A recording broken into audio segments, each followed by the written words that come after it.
يا طبيب أرض مصر اسمع علومي عسى عمرك طويل.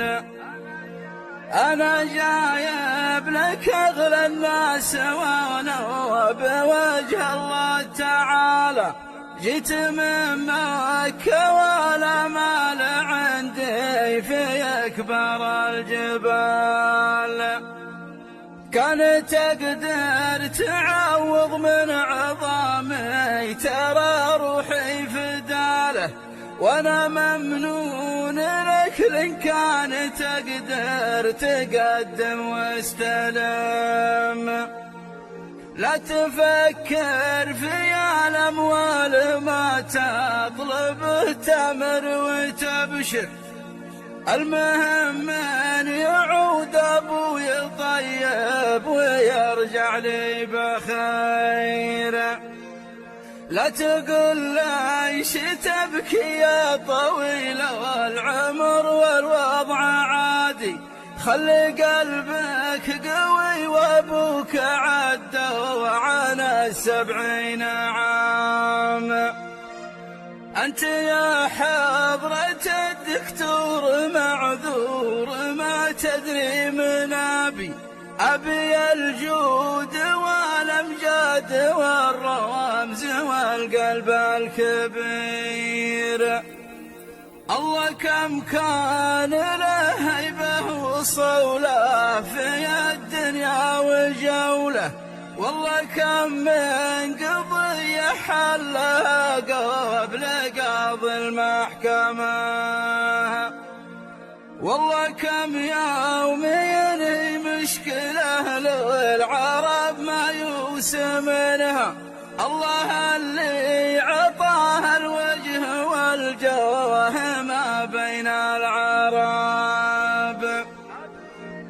أبي الليل يا جارة حمول والرفاقة يحتملها، أبي اللي بيده بعد ربي مقاليد الأمور، أبي اللي يراعى الله في كل حاجة طول عمره، أبي اللي يضيف كل ليلة ويعطي من يسر.